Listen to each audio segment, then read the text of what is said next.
કરી હતી તો ત્યાર પછી આજનો ટોપિક છે કે વેગમાં થતો ફેરફાર. વેગમાં થતા ફેરફારને આપણે કોઈ રાશિ વડે જે દર્શાવીએ છીએ, આ બધી માહિતી આપણે લખવાની છે. એનો એસઆઈ એકમ કયો છે, એ કેવી રીતે લાગુ પડે છે, પ્રવેગ શબ્દ એની માટે વપરાય છે, એના વિશે આપણે આગળ વાત છે એ કરીશું. પણ અહીંયા વેગમાં થતા ફેરફાર વિશે છે એ વાત કરવાની છે.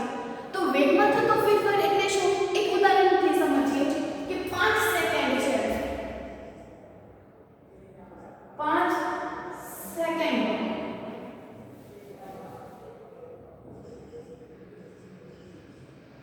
કોઈ પદાર્થ છે એ 10 મીટર પ્રતિ સેકન્ડથી ગતિ છે એ કરે છે. એની જ પદાર્થ બીજી 5 સેકન્ડમાં પણ 10 મીટર પ્રતિ સેકન્ડથી ગતિ કરે છે અને ત્રીજી વખતે પણ એ જ પદાર્થ 10 મીટર પ્રતિ સેકન્ડથી છે એ ગતિ કરે છે. મતલબ આને આપણે શું કહેવાય કે નિયમિત વેગથી પદાર્થ છે એ ગતિ કરે છે. એનો બધાનો જો તમે સમયગાળો કેવો છે, સમાન છે. એનો બધો વેગ પણ કેવો છે, સમાન છે. એટલે કે સમાન સમય સમાન વેગ, તો એને એ નિયમિત વેગથી ગતિ કરે છે તેમ કહેવાય. બરાબર. એની સાપેક્ષે કોઈ બીજો પદાર્થ છે એ 5 સેકન્ડમાં 10 મીટર પ્રતિ સેકન્ડથી એ ગતિ કરે છે. બીજી 5 સેકન્ડમાં તો કે 20 મીટર પ્રતિ સેકન્ડ, અને ત્રીજો જે પદાર્થ ત્રીજી જે સેકન્ડ છે એમાં 30 મીટર પ્રતિ સેકન્ડથી ગતિ કરે છે. બરાબર. એટલે કે અહીંયા આ પદાર્થ છે એ નિયમિત વેગથી ગતિ કરે છે તેમ કહેવાય કે સમાન સમયગાળામાં સમાન વેગથી કાપેલા અંતરની નિયમિત વેગથી ગતિ કરે છે તેમ પદાર્થ કહેવાય. જ્યારે આ જે છે એનો સમયગાળો સમાન છે પણ એનો જે વેગ છે એ સમાન નથી. માટે આપણે આને શું કહીશું? અનિયમિત વેગ. આ અનિયમિત વેગથી ગતિ કરે છે. બરાબર. આ પદાર્થ છે એ અનિયમિત ગતિ કરે છે. બધા વચ્ચેનો જે અંતર છે કેવું છે તો કે અલગ અલગ છે. આ વેગ સમાન નથી, એટલે કે વેગ અલગ અલગ છે. એટલે એની ઝડપમાં પણ શું થયો હોય? ફેરફાર થયો હોય. કે પહેલા એને ધીરી ગાડી ચલાવી, પછી સ્પીડમાં ચલાવી, પછી એનાથી સ્પીડમાં ચલાવી. આમ વેગ તો અલગ અલગ ક્યારે બને કે જ્યારે એનો સમયગાળો એની જે ઝડપ છે એ કેવી હોય તો કે અલગ અલગ હોય. એટલે એની ઝડપમાં શું થાય છે? ફેરફાર થાય છે. આ વસ્તુના વેગમાં ધીમે ધીમે કાં તો ફેરફાર થતો હોય, ગતિ છે એ વધતી હોય, અથવા તો ધીમે ધીમે એની ગતિ છે એ ધીરી છે થતી હોય. આમ કોઈ પદાર્થના વેગમાં ફેરફાર થતો હોય તો એ રાને આપણે પ્રવેગ વડે છે એ દર્શાવીએ છીએ. ખાસ સમજો કે એની વ્યાખ્યા શું છે કે કોઈ પદાર્થના વેગમાં થતા ફેરફારને આપણે એક રાશિ વડે દર્શાવાય છે અને એ રાશિનું નામ છે પ્રવેગ. બરાબર. અહીંયા તમે જુઓ કે બધાનો વેગ કેવો છે? અલગ અલગ છે.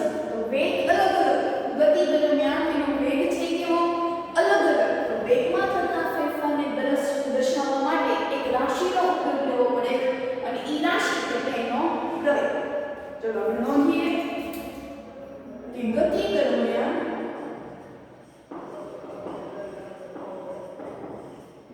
દરમિયાન કોઈ વસ્તુના વેગમાં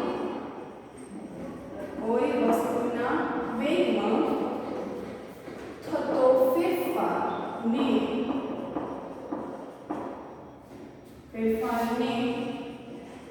પ્રવેગ કહે છે, અથવા તો પ્રવેગ વડે દર્શાવે છે. વેગમાં થતા ફેરફારને પ્રવેગ વડે દર્શાવે છે. પ્રવેગ વડે દર્શાવાય છે. આયા ફેરફાર થયો માટે આપણે પ્રવેગ વડે દર્શાવાય. આમ પ્રવેગની વ્યાખ્યા શું?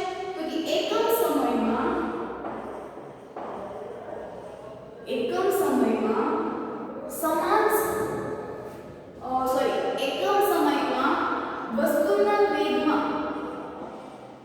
વસ્તુના વેગમાં થતા ફેરફારને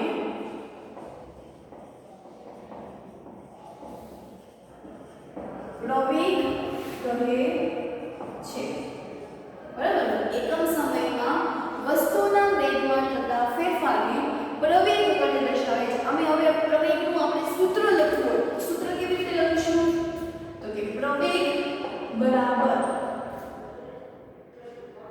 વેગમાં થતો ફેરફાર, વેગમાં થતો ફેરફાર છેદમાં તે માટે લાગતો કુલ સમય. બરાબર, વસ્તુના વેગમાં થતો ફેરફાર ના છેદમાં તે માટે લાગતો સમય. હવે એ કેવી રીતે ખબર પડે કે કોઈ વસ્તુ ગતિ છે કેવી રીતે કરે છે?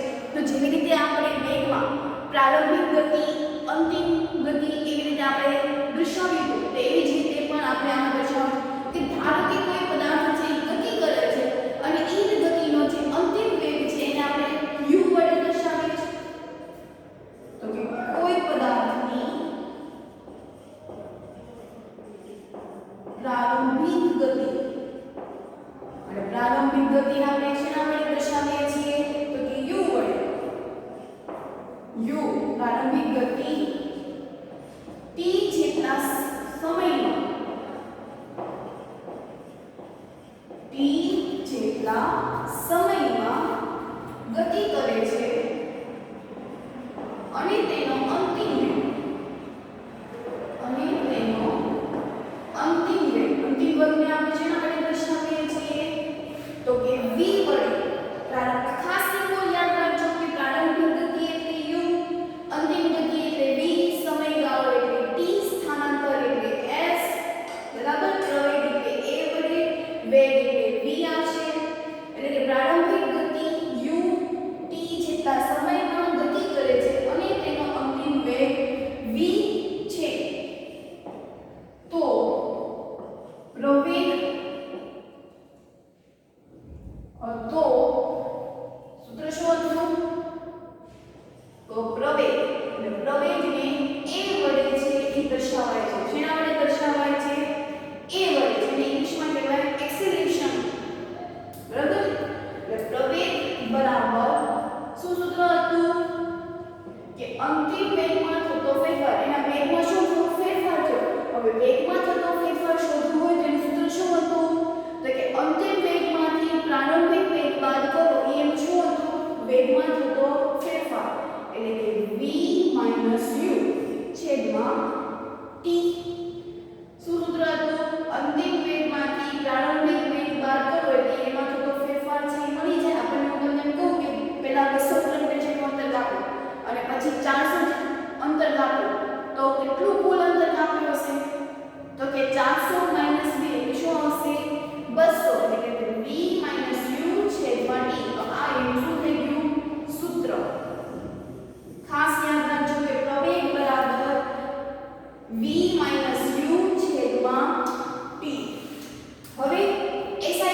જો પ્રવેગ વેગની વિરુદ્ધ દિશામાં હોય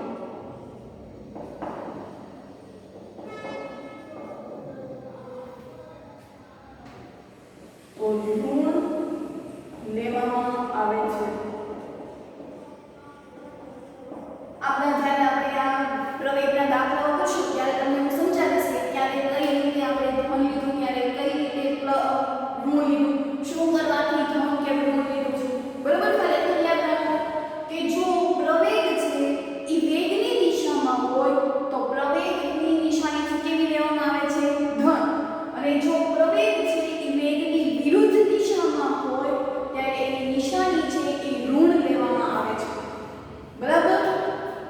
હવે એક વાત કરીએ તો કે જો કોઈ પદાર્થ છે એ સુરેખ પથ પર ગતિ કરતો હોય, સુરેખ પથ પર ગતિ કરતો હોય અને ગતિ છે એ સમાન સમયગાળામાં સમાન વેગથી છે એ અંતર છે એ કાપે છે. ખાસ સમજો શકો છો કે કોઈ પદાર્થ છે એ સુરેખ પથ પર ગતિ કરે છે અને સુરેખ પથ પર ગતિ કરતો હોવાથી આ પદાર્થ છે એ સમાન સમયગાળામાં સમાન વેગથી એ ગતિ કરે છે. માટે આ જે ગતિ છે એને આપણે શું કહીશું? અચળ પ્રવેગી ગતિ. શું કહીશું એને? અચળ પ્રવેગી ગતિ. દાખલા તરીકે અહીંયા તમે જુઓ કે એનો સમયગાળો છે કેવો છે? સમાન છે. એનો વેગ કેટલો છે? સમાન છે. પણ વેગમાં કોઈ ફેરફાર નથી થતો અથવા તો ઘટાડો પણ નથી થતો. બરાબર? જે પેલું મેં આપ્યું છે કે 5 સેકન્ડમાં 10 મીટર પ્રતિ સેકન્ડે ગતિ કરે, બીજામાં પણ 5 સેકન્ડે 10 મીટર પ્રતિ સેકન્ડે ગતિ કરે છે, ત્રીજામાં પણ 5 સેકન્ડે 10 મીટર પ્રતિ સેકન્ડ કરે છે. એટલે સમયગાળો સમાન છે પણ વેગમાં કોઈ ફેરફાર થતો નથી. તો આને અચળ પ્રવેગી ગતિ કહીશું કે પછી અસમાન પ્રવેગી ગતિ કહીશું? તો અહીંયા આપણે અચળ પ્રવેગી ગતિ કરતા જોવાનું છે કે સુરેખ પથ પર ગતિ કરતી કોઈ વસ્તુનો વેગ છે એ સમાન સમયગાળામાં સમાન રીતે વધતો હોય અથવા તો ઘટતો હોય તો તેને આપણે એ જે પ્રવેગ છે એને આપણે કહીશું અચળ પ્રવેગી ગતિ. બરાબર? બે પ્રકારના પ્રવેગ આવે, એક તો અચળ પ્રવેગી ગતિ અને બીજું આવે છે અસમાન પ્રવેગી અચળ પ્રવેગી ગતિ. કે એનો સમયગાળો સમાન હોય પણ એના વેગમાં કોઈ ફેરફાર છે એ કાં તો વધતો પણ ન હોય અથવા ઘટતો પણ ન હોય અને જે ઘટતો હોય એ અલગ અલગ માપે થતો હોય. એટલે કે એક સાથે વધી જાય, એક સાથે ઘટી જાય. બરાબર? એટલે એના પ્રવેગના બે પ્રકાર આવે છે.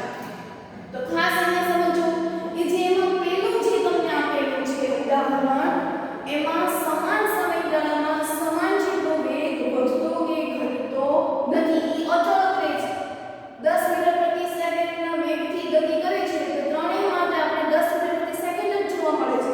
જ્યારે કોઈ બીજું ઉદાહરણ આપી દીધું ત્યારે એનો સમયગાળો સમાન છે અને એનો જે વેગ છે એ સમાન માપમાં જ તે વધે છે. એટલે સમાન જેટલો એનો વેગ છે એ વધે છે. માટે આપણે એ ગતિને શું કહીશું? તો કે અચળ પ્રવેગી ગતિ. શું કહીશું એને? અચળ પ્રવેગી ગતિ. અને એમના બે પ્રવેગને આપણે કહીશું. બરાબર? ખાસ સમજમાં આવ્યું કે આમાં વેગ છે એ વધતો કે ઘટતો નથી. જ્યારે આમાં વેગ છે એ સમાન સમયગાળામાં છે જ તે અને સમાન જેટલું જ તે વધે છે. કે પહેલા બેમાં 10 મીટર પ્રતિ સેકન્ડ જેટલું વધ્યું, બીજામાં પણ 10 મીટર પ્રતિ સેકન્ડ થી જ તે વધ્યું. માટે આપણે આ જે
તો તેને બરાબર વધતું કે ઘટતું હોય તો તેનો પ્રવેગ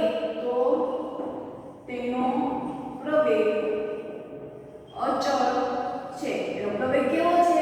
અચળ છે. બધામાં 10 મીટર પ્રતિ સેકન્ડ એટલે છે માટે તેને અચળ પ્રવેગ કહે છે. બરાબર? એનો પ્રવેગ છે કેવો છે? અચળ પ્રવેગ. દાખલા તરીકે હું એમ કહું કે મુક્ત પતન કરતો પદાર્થ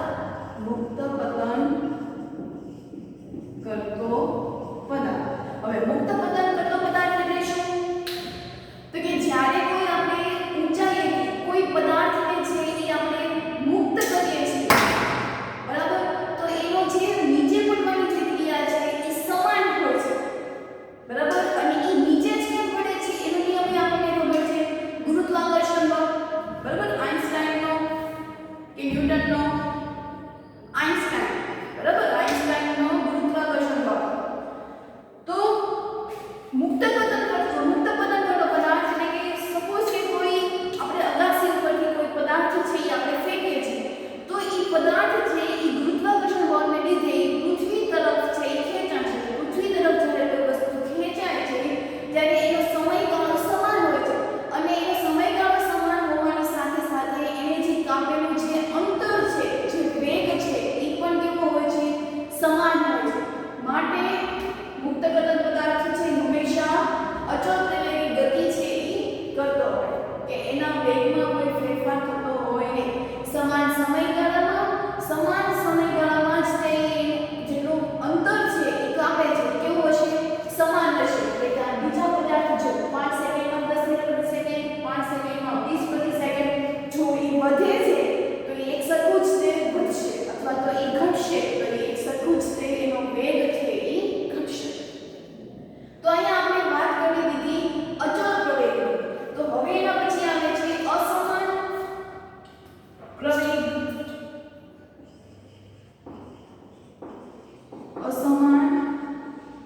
પ્રવેગ. એટલે અસમાન પ્રવેગ એટલે શું?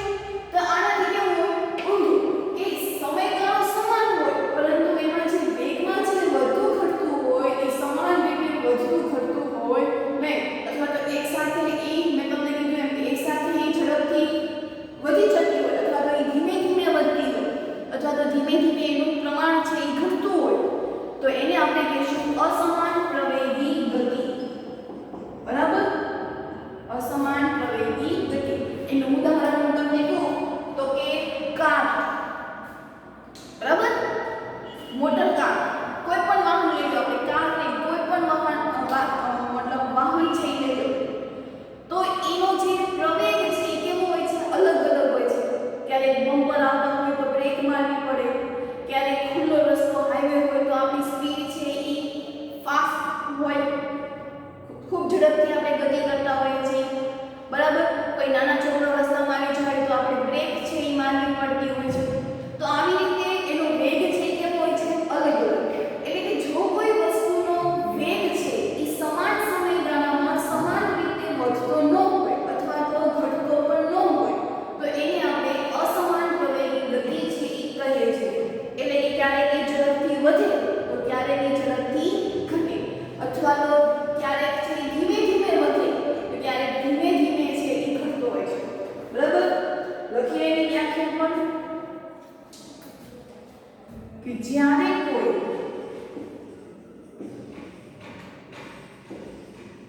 જ્યારે કોઈ વસ્તુ કે પદાર્થ સમાન સમયગાળામાં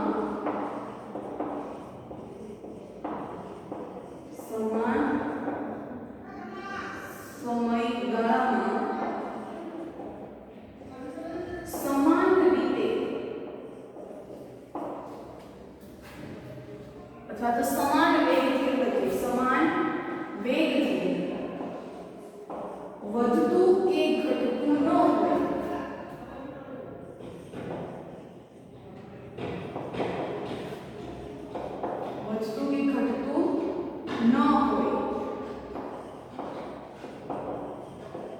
તો તેને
છેદમાં 30 6 એકા 6 6 પંચા 30 એટલે 1 ના છેદમાં 5 1 ના છેદમાં 5 એટલે જવાબ શું આવશે 0.2 મીટર પ્રતિ સેકન્ડનો વર્ગ આ આપણને શું મળ્યું 0.2 હવે આપણે બીજા કિસ્સાની વાત કરીએ કે બીજા કિસ્સામાં આપણે શું કર્યું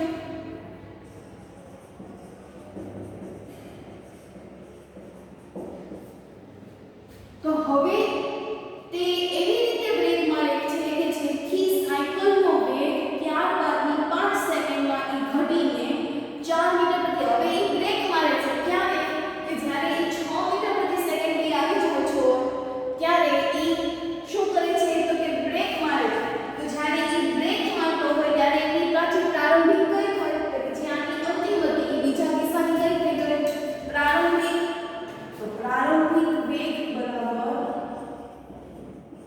પ્રારંભિક વેગને આપણે u વડે દર્શાવીએ છીએ શું આવશે 6 મીટર પ્રતિ સેકન્ડ અને અંતિમ વેગ એનો અંતિમ વેગ એટલે બ્રેક મારીને એનો વેગ છે કેટલો થઈ ગયો તો કે 4 મીટર પ્રતિ સેકન્ડ અને એનો સમયગાળો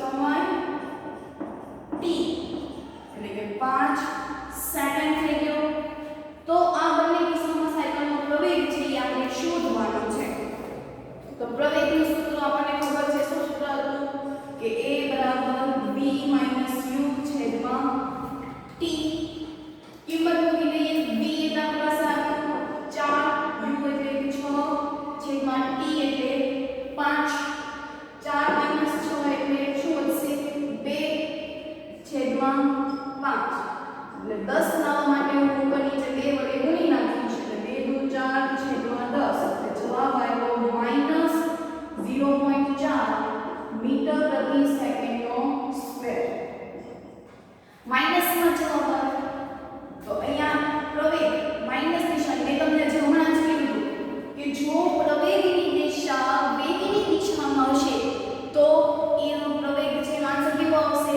પ્લસ હવે તમે અહીંયા જુઓ મેં શું કીધું પ્રવેગ છે વેગની દિશામાં જોયો વેગની દિશામાં છે એનો મતલબ એવો થયો આ હવે કેમ ખબર પડે કે જ્યારે આપણે પેન્ડલ છે એ મારીએ છીએ ત્યારે પેન્ડલની સાથે સાથે એ ગોળ પણ ફરે એટલે કે આપણે આગળની તરફ ગતિ છે એ કરીએ છીએ બરાબર કે જ્યારે એટલે એવું જ કહેવાય કે આપણે વેગની દિશામાં ગતિ કરીએ છીએ એટલે વેગની દિશામાં ગતિ કરતો એટલે જવાબ કેવો આવ્યો પ્લસ હવે તો કે બ્રેક મારી દીધી એટલે કે આપણે ક્યાં જતા ગયા તો કે પાછળ જતા ગયા એટલે કે વેગની આપણે વિરુદ્ધ દિશામાં ગયા અનુભવ કરજો મારી સાથે કે આપણે પેલા બ્રેક મારી એટલે આપણે પાછળની તરફ થોડા ગયા બરાબર એટલે કે આપણે વેગ આગળ જાય વેગની કેવી દિશામાં ગયા વિરુદ્ધ દિશામાં એટલે વેગની વિરુદ્ધ દિશામાં જતા હોય ત્યારે નિશાની કેવી આવે માઈનસ ખ્યાલ આવ્યો મેં તમને કીધું કે જો પ્રવેગ છે વેગની દિશામાં હોય તો પ્લસ આવે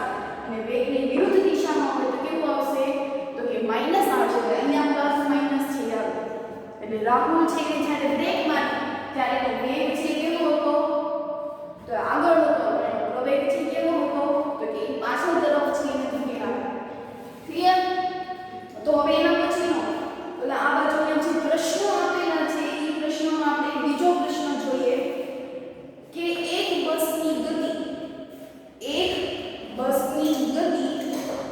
5 મીટર પ્રતિ સેકન્ડમાં 80 કિલોમીટરથી ઘટીને 60 કિલોમીટર છે એ થઈ જાય છે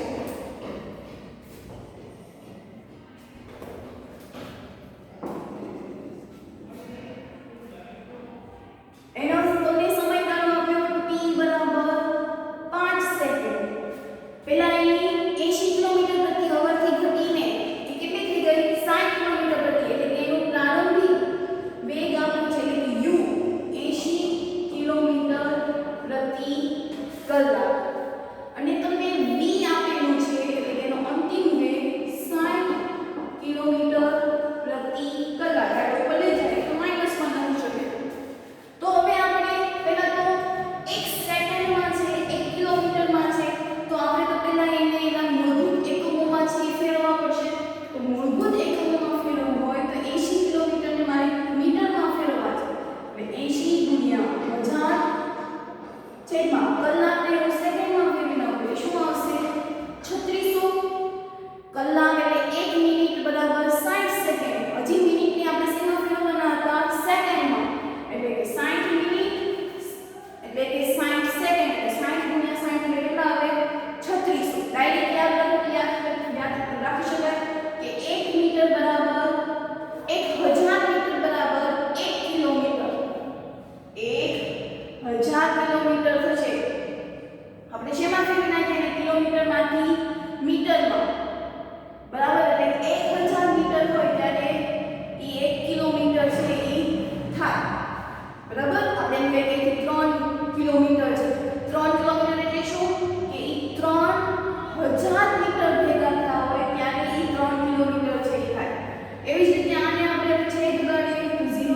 9 ચોક 36 અને 200 ગુણ્યા 4 એટલે 800 આ 4 4 છે કેન્સલ થઈ ગયા જવાબ આવ્યો 200 ના છેદમાં 9 શેમાં ફરી ગયા હવે મીટર પ્રતિ સેકન્ડ એવી જ રીતે અહીંયા 60 આપ્યા છે એટલે 60 ગુણ્યા 1000 મીટર છેદમાં 3600 સેકન્ડ એટલે 0 0 છે કેન્સલ થઈ ગયા શું વધ્યું તો કે 600 ના છેદમાં 36 600 ના છેદમાં 36 છેદ ઉડાડીએ તો છેદ વચ્ચે 150 ના છેદમાં 9 મીટર પ્રતિ સેકન્ડ શું વધશે મીટર પ્રતિ અહીંયા આપણે કીધું છેદ છે ને 9 ચોક 36 અને 150 ગુણ્યા 4 એટલે કેટલો આવે 60 60 4 4 કેન્સલ થઈ ગયા શું જવાબ આવ્યો 150 ના છેદમાં 9 પ્રવેગ શોધવાનું છે તો એટલે કે a બરાબર v u છેદમાં t v આપણને આપ્યું છે 150 ના છેદમાં 9 માઈનસ u આપ્યું છે 200 ના છેદમાં 9 છેદમાં t એટલે 5 ચલો બંનેના છેદ કેવા છે સમાન છે એટલે કેટલું થાય 150 ના 150 માઈનસ 200 છેદમાં 5 ગુણ્યા 9 એટલે અહીંયા જવાબ આવશે 50 9 5 45 તો થશે 150 માંથી 200 જાય એટલે માઈનસ 50 આવશે અહીંયા એ છેદ ઉડશે કે 10 5 50 9 5 45 બરાબર 10 5 50 9 5 45 જવાબ આવ્યો -10 ના છેદમાં 9 ભાગાકાર કરીએ તો 10 ભાગ્યા 9 9 એકા 9 1 વધ્યો 0.0 9 એકા 9 1 વધ્યા પોઈન્ટ મૂકી દીધો છે એટલે 0 9 એકા 9 1 વધ્યો પોઈન્ટ મૂકી દીધો છે અહીંયા એટલે 0 9 એકા 9 એટલે આ તો છે એ ચાલ્યા જ કરશે તો અહીંયા આપણે મેથ્સમાં શીખ્યા હતા કે આ અનંત સુધી છે એ ચાલ્યા કરે છે બરાબર સાંત ગણ અને અનંત ગણ વિશે છે આપણે શીખ્યા હતા તો અહીંયા 1.1 શું આવશે આન્સર તો કે -1.11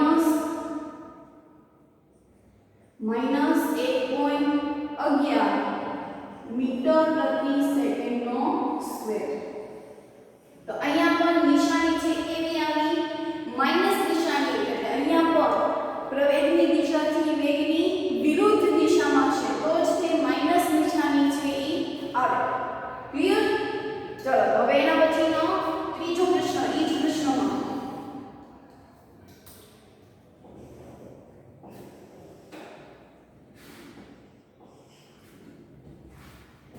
તો ત્રીજા પ્રશ્નમાં આપણે વાંચીએ તો કે એક ટ્રેન રેલવે સ્ટેશનથી ગતિનો પ્રારંભ કરે છે ટ્રેન છે રેલવે સ્ટેશનથી આગળ થઈ જાય છે અને તે અચળ પ્રવેગથી ગતિ કરે છે અચળ પ્રવેગ ગતિ આપણે શીખ્યા અચળ પ્રવેગ એટલે શું કે સમાન સમયગાળામાં સમાન સમય જેટલું અંતર છે એ કાં તો કાપતું હશે પણ એ વધતું હશે કે ઘટતું હશે નહીં એનો વેગ કેવો હશે તો કે સમાન હશે એટલે કે તો એ જે પ્રવેગથી ગતિ કરે છે એમાં 10 મિનિટમાં એ 40 કિલોમીટરની ઝડપ છે એ પ્રાપ્ત કરી નાખે છે એટલે એની છેલ્લી જે આપી છે એટલે અહીંયા આપણને પ્રારંભિક વેગ છે આપ્યો નથી કોઈ પણ સ્થિર પદાર્થ છે એ શરૂઆત કરતી હોય ત્યારે એનો પ્રારંભિક વેગ છે એ 0 હોય જ્યારે તમે ઘરેથી સ્કૂલે આવો છો ત્યારે તમે પ્રારંભિક વેગ કેવું હતું 0 કે પહેલા તમે સ્થિર હતા અને પછી તમારી ઝડપમાં વધારો થઈ શકે એટલે પ્રારંભિક વેગ ત્યારે કેવું થઈ ગયું 0 સમયગાળો આપણો છે t બરાબર 10 મિનિટ તો મિનિટમાંથી આપણે પાછું સેકન્ડમાં ફેરવવું પડશે તો 10 મિનિટ અને 60 સેકન્ડ 1 મિનિટ બરાબર 60 સેકન્ડ તો 10 મિનિટે કેટલા ત્રિરાશિ મુકાય 10 ગુણ્યા 60 એટલે શું આવે 600 સેકન્ડ ખાસ યાદ રાખજો ત્રિરાશિ મૂકવી તો આ રીતે મૂકી શકો કે 1 મિનિટ બરાબર 60 સેકન્ડ તો 10 મિનિટ આપણે હોય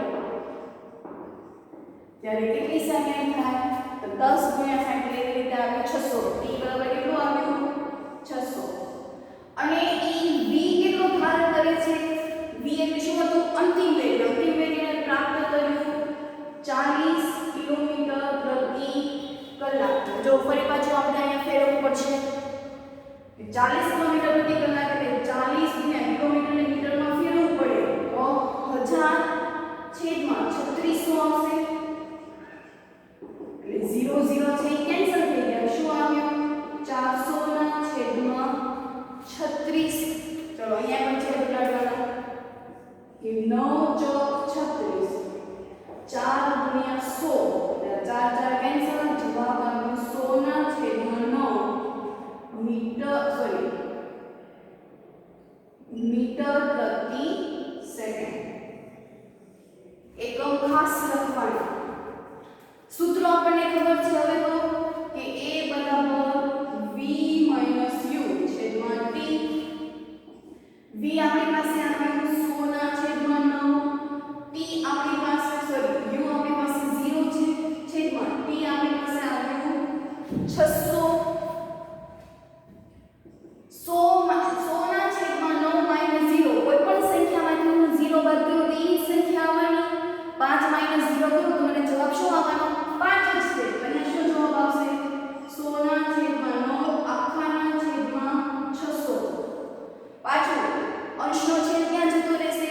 છેદમાં. આ અંશનો છેદ કહેવાય કે ક્યાં જતો રહેશે? છેદમાં. તો 100 ના છેદમાં 9 ગુણ્યા 600 એવું થાય. બરાબર? આ 9 ક્યાં જતા રહ્યા? છેદમાં. એટલે 0 0 છે કેન્સલ થઈ ગયા.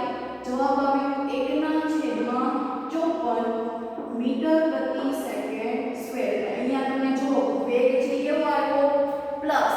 એટલે વેગ પ્લસ આવ્યો તો એનો મતલબ શું કે એના વેગમાં કોઈ ફેરફાર થતો નથી. એટલે કે એની જે પ્રવેગની દિશા છે એ વેગની દિશામાં જ છે.